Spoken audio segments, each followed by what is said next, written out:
Bonjour et bienvenue dans ce nouvel épisode de Mentor à Plus Coaching Professionnel. Je m'appelle Isabelle Lefebvre et aujourd'hui on va parler d'un sujet sérieux, délicat, mais hyper important. Quoi faire si vous vivez du harcèlement au travail et comment une organisation doit réagir quand une plainte est déposée? C'est sûr que c'est une réalité qui est difficile à affronter, mais il y a des actions concrètes pour se protéger, pour assurer un suivi qui fait une vraie différence pour l'employé. Je vous propose donc un guide pratique, étape par étape, pour savoir comment réagir dans ces situations. Pour les victimes, pour commencer, voici les étapes à suivre. 1. Documenter les faits. Première chose à faire, prenez note de chaque incident, même les plus subtils. Oui, ça peut être exigeant, mais c'est essentiel pour bâtir une base solide. Notez la date, l'heure, le lieu, les détails précis de ce qui s'est passé avec les noms des personnes qui étaient présentes si possible. Gardez aussi des preuves comme des courriels ou des messages échangés. Par exemple, une employée harcelée par son supérieur a commencé à noter à chaque interaction déplacée et à conserver des captures d'écran de leurs échanges par courriel.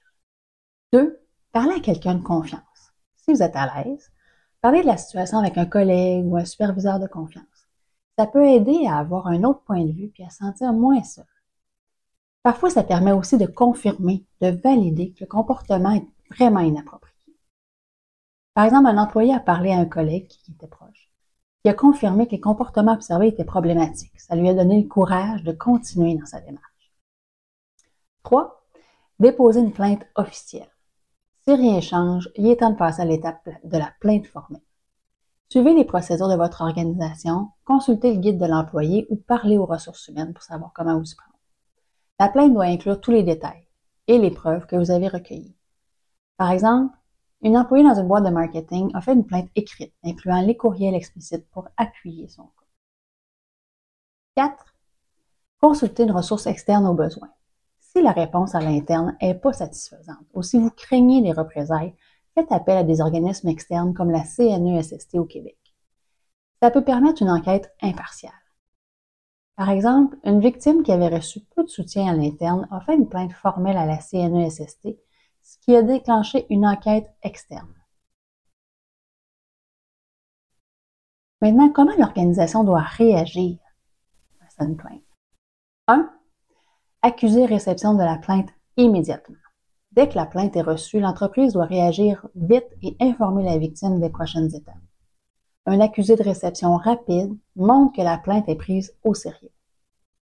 Par exemple, dans une entreprise de TI, les ressources humaines répondent dans les 24 heures et organisent une rencontre pour bien comprendre la situation sur le champ. 2. Lancer une enquête impartiale et confidentielle. L'enquête doit démarrer rapidement et rester confidentielle pour protéger autant la victime que la personne accusée.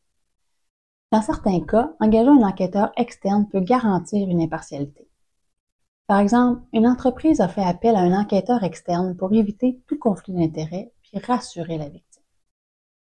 3. Mettre en place des mesures temporaires pour protéger la victime. Pendant l'enquête, il est important de protéger la victime, que ce soit par un changement de poste temporaire ou des horaires adaptés pour éviter qu'il y ait tout contact. Une entreprise a permis à une victime de télétravailler pendant l'enquête pour assurer sa sécurité émotionnelle. 4. Communiquer les résultats de l'enquête et les actions prises. À la fin de l'enquête, l'organisation doit informer la victime des conclusions. Si le harcèlement est confirmé, des actions appropriées doivent être prises comme un avertissement ou un licenciement de l'agresseur. Par exemple, dans une entreprise de consultation, un harceleur a été congédié après qu'une enquête a révélé un harcèlement répétitif. 5. Assurer un suivi et un soutien post-enquête. Même une fois l'enquête terminée, l'entreprise doit continuer à soutenir la victime. Ça peut inclure des séances de suivi et un soutien psychologique pour garantir un environnement de travail sain. Par exemple, une entreprise a offert des séances avec un psychologue aux victimes de harcèlement pour s'assurer de leur bien-être à long terme. En conclusion, le harcèlement au travail, c'est sérieux, mais en suivant les bonnes démarches, une victime peut se protéger et obtenir justice. Les organisations de leur côté ont un rôle essentiel à jouer en réagissant rapidement et avec transparence pour garantir un environnement de travail qui est sain et sécuritaire. Merci d'avoir écouté cet épisode de Mentor à Plus Coaching Professionnel. Si vous avez trouvé ce contenu pertinent, abonnez-vous pour ne rien manquer des prochains épisodes. Aussi, laissez un pouce en l'air, un 5 étoiles et partagez avec votre réseau. Ce sont des petits gestes qui font une grande différence pour m'aider avec l'algorithme de référencement. C'est ce qui va me permettre de rejoindre un plus grand auditoire. On se retrouve bientôt pour un autre épisode. En attendant, prenez soin de vous et de vos équipes. À bientôt!